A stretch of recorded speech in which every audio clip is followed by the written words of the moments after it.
ሰላም ተኸታተልቲ መደብ ስፖርት ኣብ ሲነማ ሰመረ ብፍላይ ድማ ኣፍቀርቲ ቅድድም ብሽክለታ ከመይ ቀኒኹም ሎሚ ካብ ዛዕባ ዙር ሩዋንዳ ሓደ ዛዕባ ሒዘልኩም መፅእ ኣለኹ ንሱ ድማ ኣግማል ቀይሕ ባሕሪ ንዙር ሩዋንዳ ይዕወትሉ ዶ ናይ ኣሰልጣኒ ስትራቴጂ ከመይ ክኸውን ይግመት ሃገራዊት ጋንታና ንምዕዋት እያ ናብዚ ውድድር ክትኣቱ ዝብል ትንተናዊ ግምት ከነቕርብ ተረኺብና ኣለና ሞኒ ንክትታል ናባኹም ላይክ ሸር ሰብስክራይብ ምግባር ኣይትረስዑ እንዳበልኩ ናብ መደበይ ክሕልፈኩም ዙር ሩዋንዳ ድሕሪ 4 መዓልቲ ካብ 18 ክሳብ 25 ለካቲት ን8 መድረኻት ዝኸይድ ሓያል ኣፍሪቃዊ ውድድር ንኽጅመር 4 መዓልቲ ጥራይ ተሪፍዎ ኣሎ ሃገራዊት ጋንታ ኤርትራ ድማኒ 5 ተቐዳደምቲ ተወኪላ ናብዚ ውድድር ድሮ ኩሉ ምድላዋታ ኣጻፊፋ ከም ዘላ ብዜና ሰሚዕና ኣለና ንሃገራዊት ጋንታና ወኪሎም ዘለዉ ተቐዳደምቲ መርሃዊ ቅዱስ መትከል ኢዮብ ኣኽሊሉ ኣረፋይነ ናሆም ዘርኣይ ከምኡውን ያፌት ሙልጌታ እዮም እዞም ተቐዳደምቲ እዚኦም እንታይ ዓይነት ዓቕሚ ሒዞም እዮም ናብዚ ሃገራዊት ጋንታ ተፀዊዖም ኣለዉ እዛ ሃገራዊት ጋንታና ድማኒ እንታይ ዓይነት ውህደት ዘለዎም ተቐዳደምቲ ሒዚኣ ናብዚ ውድድር ኣትያ ደላ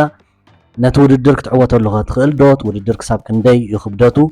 ንሃገራዊት ጋንታና ክሳብ ክንደይ ይብድሃ ይኸውን ዝብል ትንተናዊ ሓሳባት ክንበሃል ወይ ድማ ሓሳብ ክንወሃብ ኢና ስለዚ ንስኹምን ርእይቶኹምን ሓሳብኩምን ኣብ ኮመንት ከተስፍሩ ትፅቢተ እዩ እቲ መድረኽ ድማ ክፉት ምዃኑ ደጊመ ደጋጊመ ክሕብረኩም ፈቱ ብጀካ እዞም 5 ሃገራዊት ጋንታ ኤርትራ ወኪሎም ዘለዉ ተቐዳደምቲ ዓወት ኣማን ንጋንታ ናይ UCI ወኪሉ ክቐርብ እዩ ኣፍሪቃዊት ጋንታ ናይ UCI ማለት እዩ ምስ ባይክኤድ ድማ ዳዊት የማንን ዩኤል ሃብተኣብን ኣብዚ ውድድር ሓያል ዝኾነ ዓቕሞም ንምንፅብራቕ ተዳልዮም ዘለዉ ካልእ ኤርትራውያን ተቐዳደምቲ እዮም ምናልባት ብዛዕባ እዚ ውድድር ኣቐዲምና ክንገልፆ ዝግባአና ነገር بعبيو كاب على 18 كاتيت 25 ل8 مدرخات زخيت ውድድር ምዃኑ ድሮ ሓበሬታ በፂሕና ኣሎ ናይ ክልተ ነጥብ ሓደ ናይ UCI ዓቕም ዘለዎ ኣዝዩ ሓያል ውድድር እዩ ናይ ኣፍሪቃ ሓደ ካብ ዝዓበዩ ከበድቲ ውድድራት ጥራይ ዘይኮነ ቀዳማይ ደረጃውን ክስራዕ ዝኽእል ዓብዪ ናይ ቅድድም ብሽክለታ ኣፍሪቃዊ ውድድር እዩ ካብቶም 8 መድረኻት እቶም ክልተ ናይ ክሮኖሜተር እዮም ሓደ ናይ ውልቂ ሓደ ድማኒ ናይ ጋንታ ውድድር ምዃኑ እዩ ዝሽፍኖ ርሕቀታት እንተተዓዚምናዮ ብዙሕ ኣይኮነን ይኹን እምበር ዓቐብ ዝዓብለሎ ከቢድ ውድድራት ምዃኑ ግን ኣብቲ ፊክስቸር ወይ ድማ ፕሮፋይል ናይቲ ውድድራት ኣቲና ብቐረባ ክንከታተሎ ንኽእል ኢና 10 ክለባት ክሳተፋ እየን ኣብዚ ውድድር ካብዚአን 4 ካብተን ኣብ ላዕለዋይ ደረጃ ዝፃወታ ፕሮፌሽናል ክለባት እየን ከም በዓል ቶታል ኤነርጂን እስራኤል ፕሪምየር ቴክን ዝኣመሰላ ዓበይቲ ክለባት ኣብዚ ውድድር ይሳተፋ ከም ዘለዋ ተፈሊጡሎ ብጀካ እዚ 10 ኮንቲነንታል ክለባት ኣለዋ ባይክኤድ ኣስታና ሶዳል ኩዊክ UAE ኤሚሬትስ ካልእን ዝኣመሰላ ኣዝየን ሓያላትን በዳህትን ኮንቲነንታል ጋንታታቱን ኣብዚ ውድድር ክሳተፋ እየን ብዘይካ እዚ ዓበይቲ ሃገራውያን ጋንታታት ናይ ኣፍሪቃ እውን ክሳተፋ እየን ደቡብ ኣፍሪቃ ሩዋንዳ ኢትዮጵያ ኣልጀርያ ኤርትራን ማውሪሸስን 6 ሃገራውያን ጋንታታት ክሳተፋ እየን ብልክዕ ካብተን ዓበይቲ ሃገራውያን ጋንታታት ዝበሃላ ናይ ኣፍሪቃ ሞሮኮ ጥራያ ቦኺራ ዘላ እምበር ተን ካልኦት ጋንታታት ክሳተፋ ክኢለን ኣለዋ ደቡብ ኣፍሪቃ ሩዋንዳ እውን ካብ ግዜ ናብ ግዜ ተዓቢ ዘላ ዓባይ ሃገራዊት ጋንታ እያ ኣልጀርያ ማውሪሸስ እውን ብቅድድም ብሽክለታ ተን ኣብ ቅድሚት ዝስርዓ እየን ብቐዳምነት ጥመተ ዝወሃባ ሃገራዊት ጋንታ እንተደኣ ሃልያ ግን ሃገራዊት ጋንታ ኤርትራ እያ እዚ ብንፁር ንሪኦ ዘለና እዩ ዓመት ተቐዳደምቲ ሃገራዊት ጋንታ ኤርትራ ነቲ ናይ ኣፍሪቃ ብሉፅ ተቐዳዳማይ ዝብል ክዕወትሉ ኤርትራ ድማ ብነጥቢ ቀዳመይቲ ኮይና ናብቲ ቻምፒዮን ዓለምን ካልእ ውድድራትን ተፃዋታ ከተሳትፍ ንሪኣ ኣለና እዚ ድማ ውፅኢት ናይቲ ፀብለል ምባል ናይ ሃገራዊት ጋንታና ኣብ ኣፍሪቃ እዩ ብዝኾነ እቲ ውድድር ቀሊል ከም ዘይከውን ካብተን ዝሳተፍኦ ዘለዋ ጋንታታት ካብቲ ዓይነት ውድድራት ፊክስቸር ወይ ድማ ፕሮፋይል ናይቲ ፀወታታት እንተርኢና ቀሊል ኣይኮነን ስለዚ ሃገራዊት ጋንታና እንታይ ዓይነት ተፃወቲ ሒዛ እያ ናብዚ ውድድር ተኣቱ ዘላ እንተርኢና ከም ተቐዲምና ዝገለፅናዮ መርሃዊ ቅዱስ ኣኽሊሉ ኣረፋይነ መትከል ኢዮብ ናሆም ዘርኣይን ያፌት ሙልጌታን ብኣሰልጣኒ ሳምሶም ሰሎሞን እናተመርሑ እዮም ኣብዚ ውድድር ክሳተፉ ገለ ብዛዕባቶም ተቐዳደምትና እንተደኣ ብዛዕባ ናቶም ፕሮፋይል እንተደኣ ክንሪኦ ፈቲና ብፍላይ ድማ ምስ ውድድር ብምትእስሳር መርሃዊ ቅዱስ ኣብ ሰዓት እዚ ምስ ትሬንጋኖ ዝወዳደር ዘሎ ተቐዳዳማይና እዩ ናብዚ ውድድር ንሳልሳይ ግዜ እዩ ንክሳተፍ ኣብዚ ውድድር ተረኺቡ ደሎ ሳልሳይ ግዜ ብሱር ሩዋንዳ ዝሳተፍ ደሎ ኣብ 2019 ብጫ ማልያ ክዕወት ዝኽኣለ ኤርትራዊ ተቐዳዳማ እዩ እሱ ጥራይ ዘይኮነ እቲ ዝነኣሰ ናይ መድረኽ ዓወታ መዝጊቡ ሪከርድ ሒዙ ደሎ ኣብዚ ውድድር እውን ንሱ መርሃዊ ቅዱስ እዩ ዓብዪ ተመክሮ ዘለዎ ተቐዳዳማ እዩ ናይ ጂስ ተቐዳዳማ እዩ ከምቲ ኩሉ ግዜ ኣብ ዝተፈላለዩ ውድድራት ንሪኦ ማለት እዩ ኣብዚ ሃገራዊት ጋንታና እንታይ ዓይነት ግደ ሒዙ እዩ ኣብዚ ውድድር ክህሉ ኢልና እቲ ግምታዊ ትንተና ከነቕርብ እንተደኣ ፈቲና ንጋንታ ክመርሕን ከዋህድን ዝኽእል ዓብይ ምኩር ተቀዳዳማ እዩ ኣብዛ ጋንታ ተሰሪሓ ዘላ ብድሕሪኡ መትከል ኢዮብ እዩ እሱ እውን ካብ ክለብ ትሬንጋኖ ምስ መርሃዊ ቅዱስ ኣብ ሓንቲ ጋንታ እዮም ዘለው ንዓስራይ ግዜ እዩ ኣብዚ ውድድር ዝሳተፍ ዘሎ ዓብይ ተመክሮ ዘለዎ ዝዓበየ ተመክሮ ዘለዎ ኣብዚ ሩዋንዳ ንሱ መትከል ኢዮብ እዩ 5 መድረኻት ክዕወት ብምኽኣል ድማ ካብ ኤርትራውያን እቲ ዝበዝሐ ናይ መድረኽ ዓወት ኣብዚ ሩዋንዳ ከመዝግብ ዝኽኣለ ኤርትራዊ ተቀዳዳማ ይገብሮ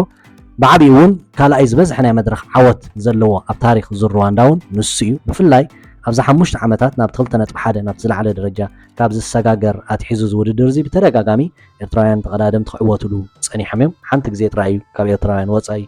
ብኻልእ ተቀዳዳማይ ተዓወት ተወሲዱ እምበር እቲ 4 ኤርትራውያን ተቀዳደምቲ እዮም ክዕወትሉ ክኢሎም ደለዉ ንሶም ድማ መርሃዊ ቅዱስ ናትናኤል ተስፋፅን ክልተ ግዜ ከምኡ እውን ዝሓለፈ ዓመት ሄኖክ ሙሉብርሃን ነዚ ውድድር እዚ ተዓዊቶም ደለዉ መትከል ኢዮብ እምበኣር ከም ዝቀዲምና ክንገልጾ ፀንሐና ዓብ ተመክሮ ዘለዎ ተቀዳዳማ እዩ ኣብዚ ውድድር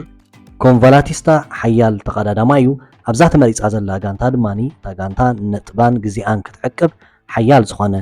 ደገፍ ክገብረላ ዝኽእል ምኩር ተቀዳዳማይ ኮይኑ ይስማዓኒ ካልእ ኣኽሊሉ ኣረፋይነ እዩ ካብ ኢንተርማርች ወንት ኣብ ሰዓት እዚ ናብታ ዓባይ ጋንታ ኣብ ምስግጋር ዝርከብ ተቀዳዳማ እዩ ንኻልኣይ ግዜ እዩ ኣብዚ ሩዋንዳ ዝሳተፍ ዘሎ ኣብ ዝሓለፈ ዓመት 3 ግዜ ብሉፅ ተፃዋታይ ተባሂሉ ኣብ 3 መድረኻት ኣብ መድረኽ ክድይብ ክሽለም ክኢሉ ነይሩ ኩሉ ዘማልአ ተቀዳዳማ እዩ ኣብቲ ናይ ጂሲ ውድድር ከምኡውን ኣብ ናይ ነጥቢ ውድድር ዓቕሚ ዘለዎ ተቀዳዳማ እዩ ኣብ ክልቲኡ እውን ነታ ሃገራዊት ጋንታ ከርባሓ ዝኽእል ተቀዳዳማይ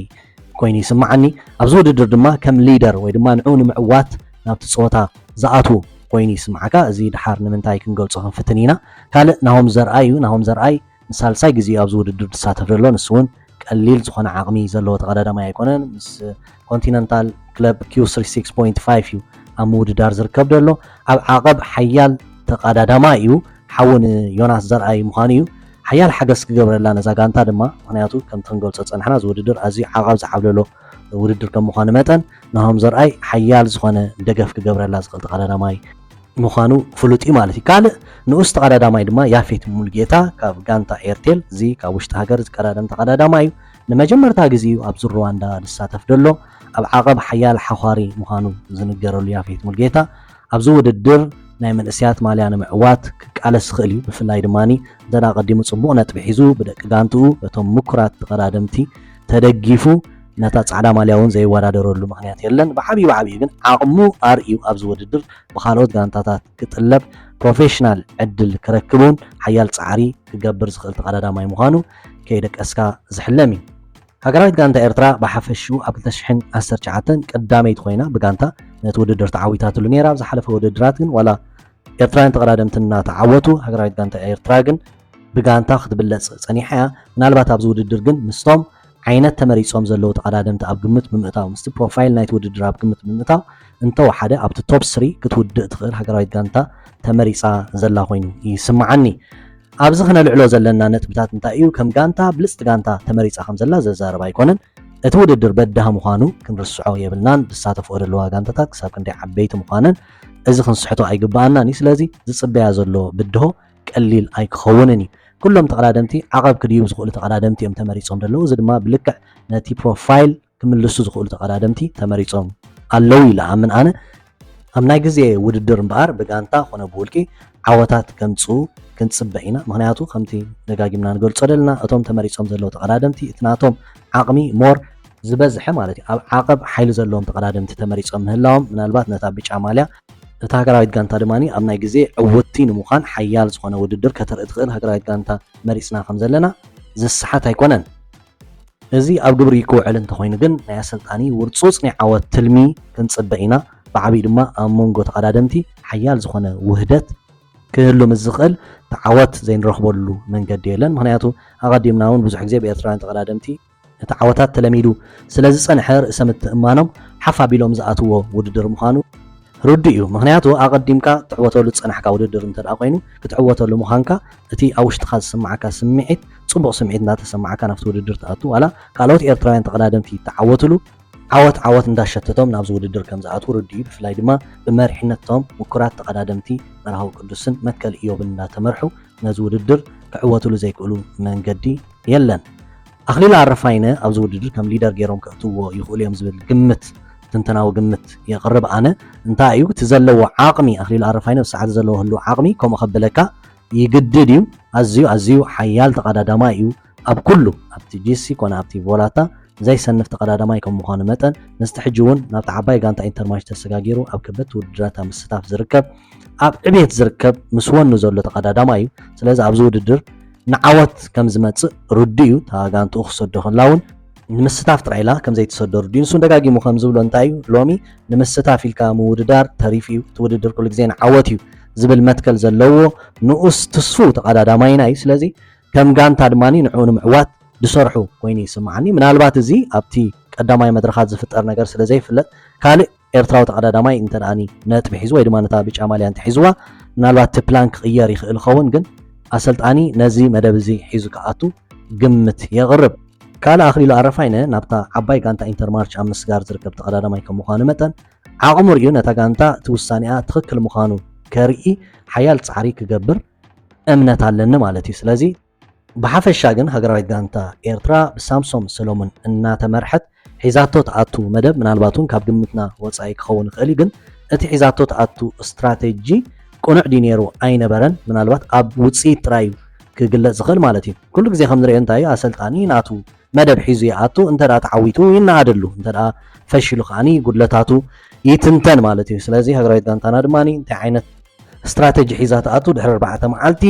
ኣብዚ ሩዋንዳ بعيننا كنريه إنا صبق عدل نمن يلان هجريت جانتا إرترا نايود قدسن متكل يوم مريحنت أبزي صوت هذه أجداس مقانو ردي مهنياتو زلهم تمكرو زلهم عقمي كاللي لا يكونن نظام عشرة قرادم تدماني كأليوم كمقانم أبتو الدرون كان عوت عبي قد خص أوتو زغلو تقرادم تنا مقانم زي كم ردو ويدماني كم حد عبي أدفانتج نايز هجريت جانتا كويني سمعني نيافي زرعي كابلوس بقعات أنصباريقو كم قداموت بصوتو تنا بروفيشنال عدل كركب كحجزوه سوزر رأيلو من قدون زفترو كوينو يسمعني كان أبزو وددو دساتو فدلو إيرترا تقرادمتي عوات أمان شامبيون إيرترا تشن إسران سلستاني أبناي سي أي ني أفريقيا كانتا تدالي الله مس أدماني مس بصوت كوينو أبزو وددو كساتفيو أبتي ናይ ምልምማድ ግዜ ወይ ድማ ኣብቲ መዳለው ዝግበር ዝነበረ ውድድራት ዞም ጽኦ ዝነበረ ሪዛልት ብግዜ ንገልጾ ነርና ኢና ኣብ ጽቡቕ ኮንዲሽን ከም ዘሎ ንሱ ባዕሉ ይገልጸሎ ስለዚ ቀሊል ተወዳዳራይ ኣይኮነን ኣብ ውድድር ዓወት ኣማን ዓወት እንዳሸተቶ ደረጃ ካብ ግዜ ናብ ግዜ ዝውስኽ ዘሎ ዓቕሚ ካብ ግዜ ናብ ግዜ ዘርኢ ዘሎ ሓደ ካብ ብሉጻት ተቐዳደምትና ክኸውን እንጽበዮ ተቐዳዳማ እዩ ነቶም ዓበይቲ ኣሕዋቱ እናረኣየ ንዓወት ብህርፋን ዘማዕዱ ዘሎ ተቐዳዳማ ብዓቢኡ እውን እዚ ረኺብዎ ዘሎ ዕድል حقيقات ودادرو غانتا زرخبو لاغاتام كم مقانو متنون عقمو كرئي كنصبئينا عوات امان اب چامبيون ايرتراون كم زرعنايو ناي رئسي تقدادا ماي سلازي بتي غانتو اتبو استراتيجيكوا زدرت انتخونه نزي اغاتام ግን بزغبا كتقملو عقمو كنصبئينا صبق عدل عوتا كال ابزو ددر تساتفو دلو داويت يمانه كوموني الي هبطاب مس بايك ايد كوينه مابزو ددر كساتفو يم بايك ايد تدغاغام نابزو ددر تمص ተመክሮ ዘለዎ ዓባይ ጋንታ እያ ፍላይ ዳዊት የማነ ድማኒ ኣብዚ ውድድር ሓያል ተወዳዳርነት ካብ ዘንጸባርቑ ተቐዳደምቲ እዩ ኣብ ዝሓለፈ እውን ንዝክር እንተደኣ ኮይና ናይ መድረኽ ዓወት ክዕወት ኣብ ዝኽእለሉ ዝነበረ ግዜ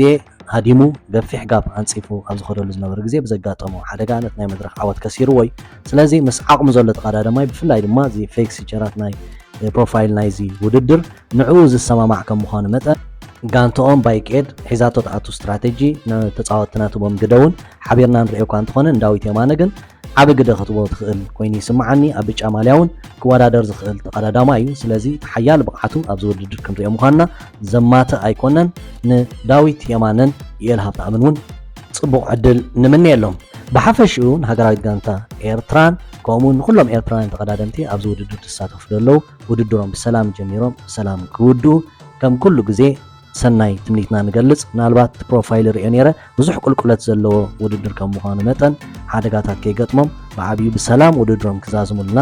ትፅቢት ኩላህናን ተስፋ ኩላህናን እዩ ዓወታት ሒዞም ድማ ካብዚ ውድድር ከም ዝወፁ ዘማት ኣይኮነን ብሓፈሽኡ ጽቡቕ ዕድል ዝሩዋንዳ ኣብ ዝቐረባ መዓልታት ክጅመር እዩ ካልእ ሓበሬታታት ሒዝና እውን ኣብ ቀረባ ግዜ ክንምለሰኩም ኢና ትዙር ምትጀመረ ድማኒ መዓልታዊ ሓበሬታ ከነብፅሓልኩም ምዃንና ቃል ንኣቱ بخالي مدب كساب زملسوكم سسنايو لايك شير سبسكرايب مقبار يترسعو حسابكم اب كومنت اسفرو